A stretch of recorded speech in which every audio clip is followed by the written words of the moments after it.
السلام علیکم د وایس اف بلرام کتونکو زم تاسو قربا سید امیر جهان شیرازي مینوالو دا محل په ډي ایچ او افیس کې موجودي ما را سره د ډسټریکټ هیلث افیسر جناب ډاکټر منهاج الحق صاحب موجود دی. هغه نه بعد د ضلعي انتظامیه حواله سره خبره کو چې دلته اوسه پورې هغه د کرونا وایرس د خطرې پیش نظر چې څومره انتظامات کړل مختلف قرنطینه سنټر او د ورسره په هیلث سنټر کې څومره انتظامات کړل. نو سر اول خو تاسو ته ویلکم کو په خیر راغلی او تاسو ډیر زیاته مننه کوم چې تاسو موږ خپل قیمتي وخت راکړه. د انتظامات حواله سره بس ویل غواړي چې څومره انتظامات چې اوسه پورې تاسو کړل. بسم الله الرحمن الرحیم. دا کرونا په شکل کې زموږ قوم باندې دا کوم آزمایش راغلی دی بلکې ټول مخلوق باندې راغلی دی.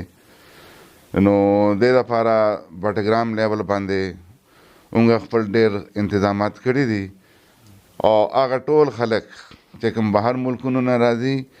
یا بټګرام ته نورو ښارونو نه کراچۍ نه یا لاهور نه داخلیږي نو چرته چې داخلي پوینټس دي د بټګرام هلته زموږ ټیمونه ولاړ دي او هغوی د خلکو سکرینینګ کوي.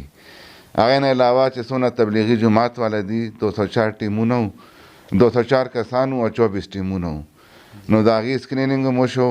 او هغې کوم داسې څه کیس رونه وتو او جاري دی دا پروسس. دې نه علاوه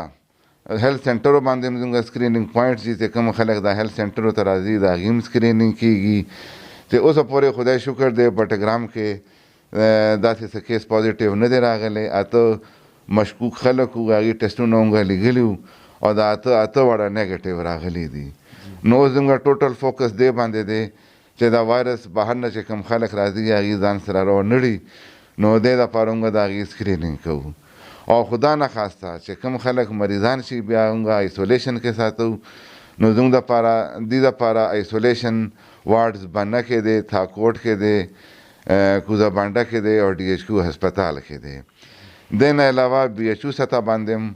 موږ آیسولیشن بیډ یو یا دوه هر بي ایچ او کې مخصوص کړي دي او خدا نخواسته دا مرض چې ډېر خور شو یا ضرورت پیښ شو